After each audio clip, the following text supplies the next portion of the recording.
welcome to this very special conversation. India's growth story today is evolving. It's not just about how fast we move, but how responsibly we move.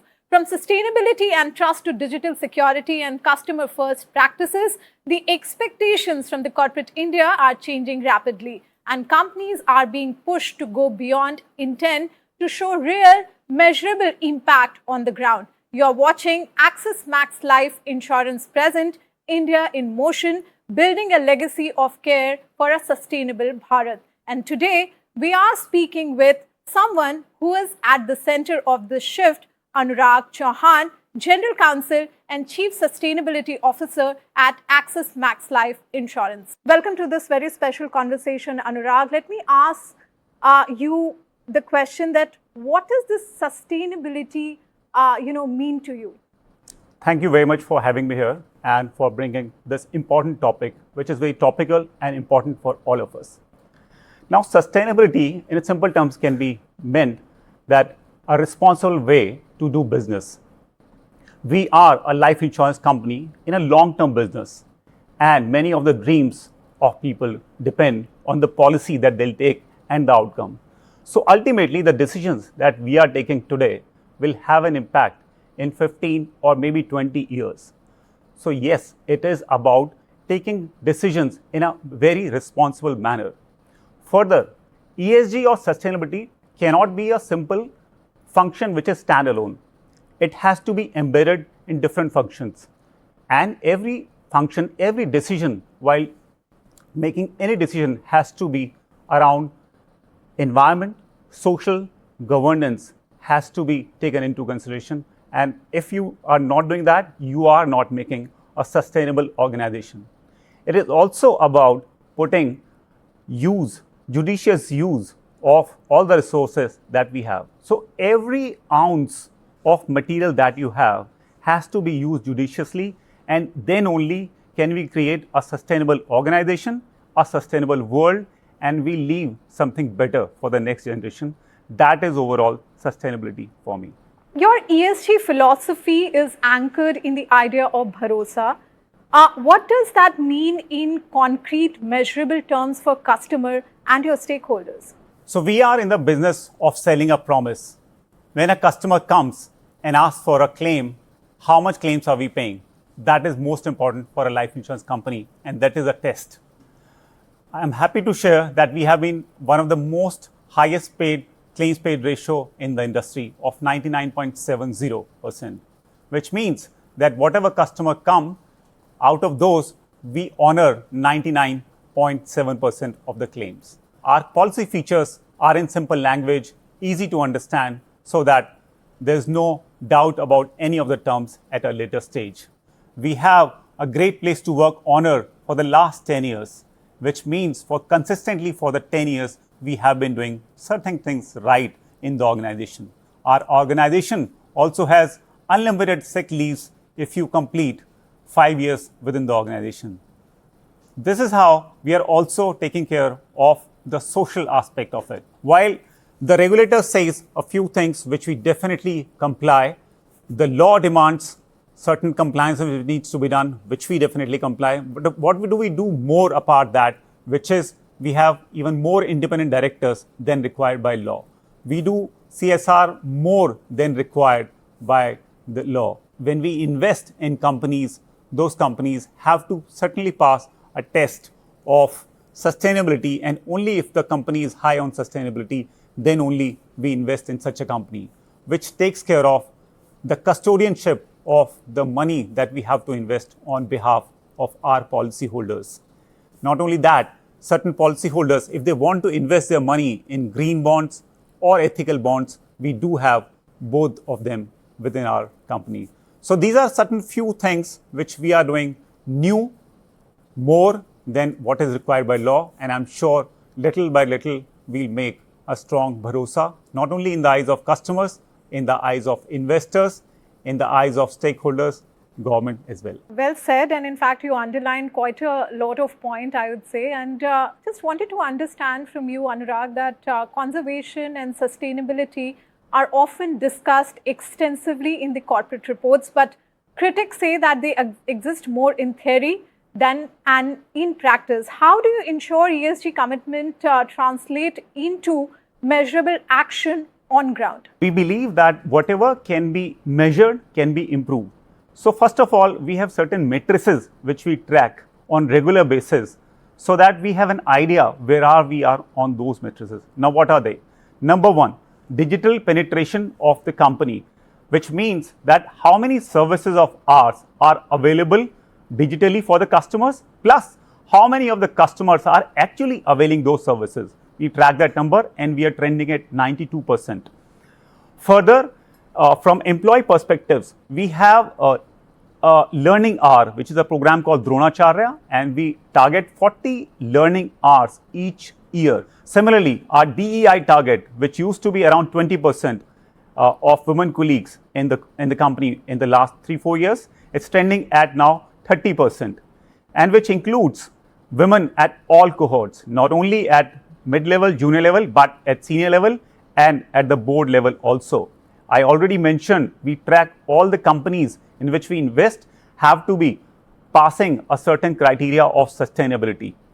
So all these matrices, first we have, then we measure, track, and second is the reviewing of this in different committees. So we measure, we track, we review, and we report. And this is how we are able to track how many milestones are we achieving against the target that we have taken. Talking about the milestone, you rightly mentioned that ambitious target of net zero by 2050. So what are the key milestones in terms of investors and customer they should track in next 2 to 3 years?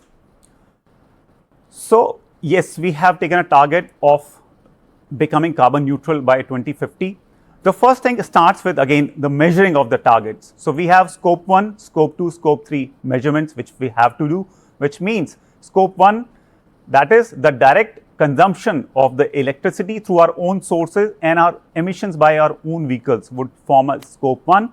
Scope 2 would be indirect emission, which would be in the form of electricity.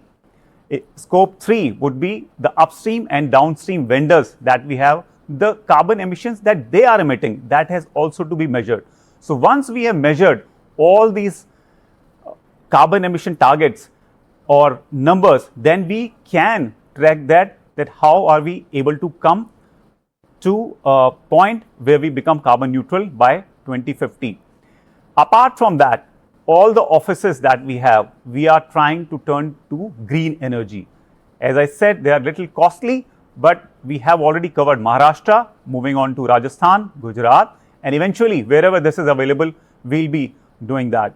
The offices that we have are based on sensor lighting. So energy efficient lighting helps us save in electricity. One of the other factors that can be considered in reducing the greenhouse gas emission is planting more trees. Now we have planted certain Miyawaki trees, Miyawaki forests, and also adopted certain green belts in the area in which we operate, that is Gurugram, and many other cities as well. Clearly a lot of efforts, Anurag, here, but my next question is with respect to the privacy. So with over 90% digital penetration, how do you balance efficiency with risk around data breaches and cyber threats? And also with data privacy becoming a key trust factor, how are you operationalizing digital trust beyond the compliance with the recent DPDP Act? Yes, data protection, privacy is becoming critical. All our processes are now going digital. We have a large customer base and we are also doing everything through digital means. But what does that mean? That we are sitting on huge data of the customers, and there's a huge trust of customers reposed in us that we have to protect this data. Now, when a person comes to a branch, he is coming with a car, spending his time, coming to office. All that can be done away with one shot, that we have operationalized this service through a digital means. If we provide this service digitally, yes, all this is taken care of. We are doing that. But you're right. What about the data protection?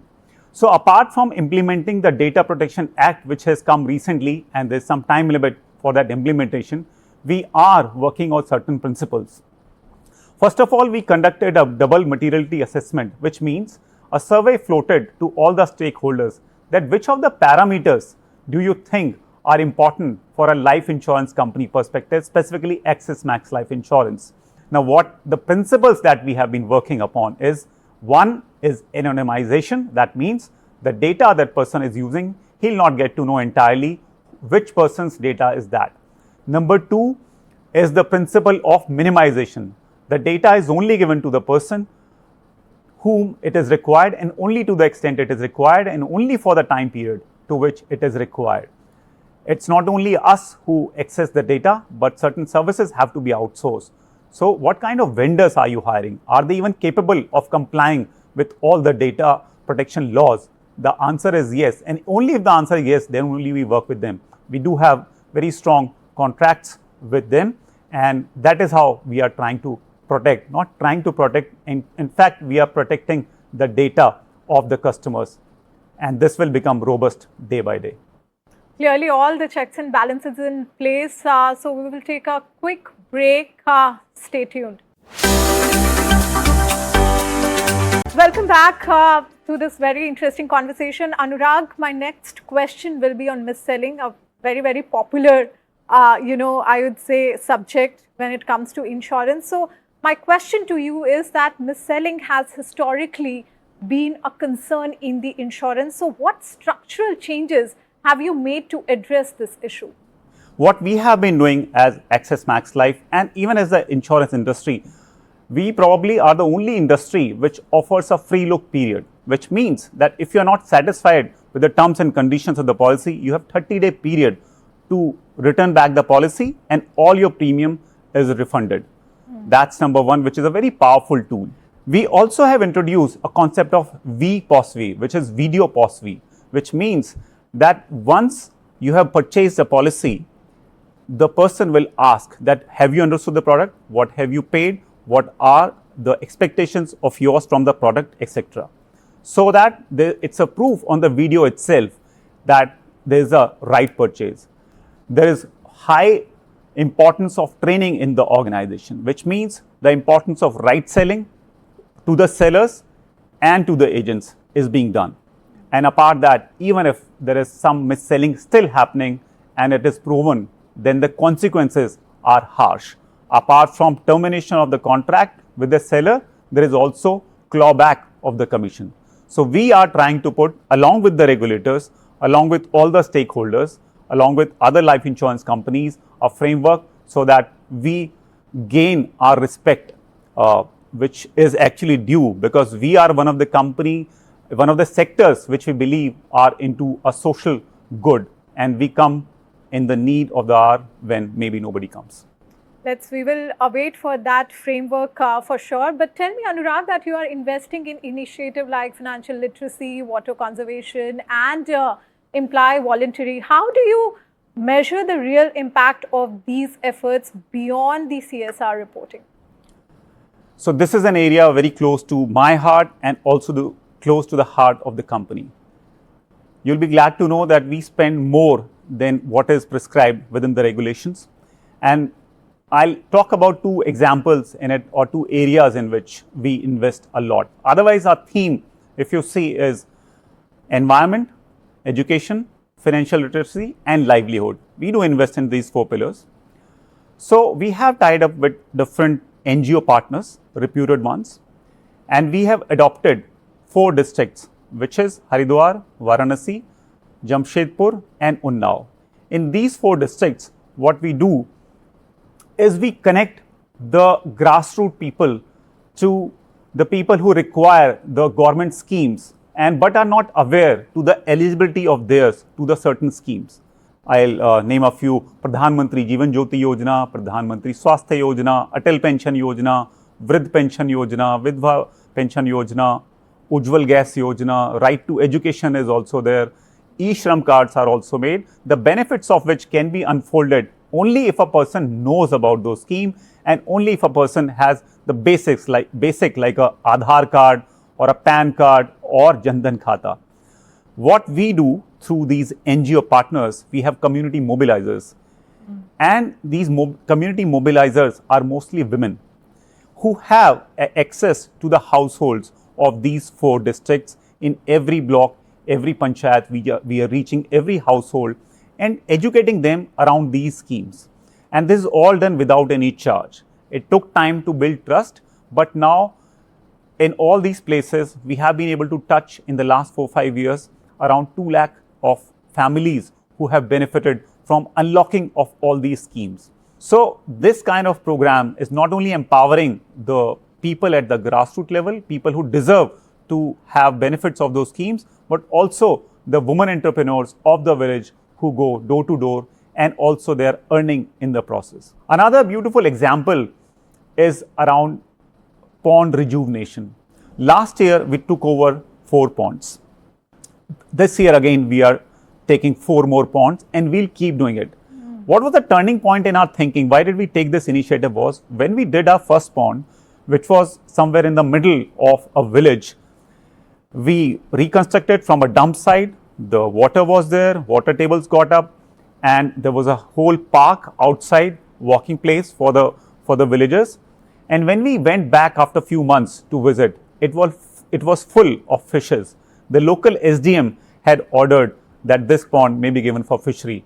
So there's livelihood also. Seeing a place so lively, which earlier used to be just a dump site, was a pleasure to our eyes. And hence we took over this initiative. And by the way, Supreme Court has also said that every citizen, including a corporate citizen like us, has a duty and obligation to take over causes of environment. And we are glad that we are being able to take that. Finally, we also have an initiative called Pehel.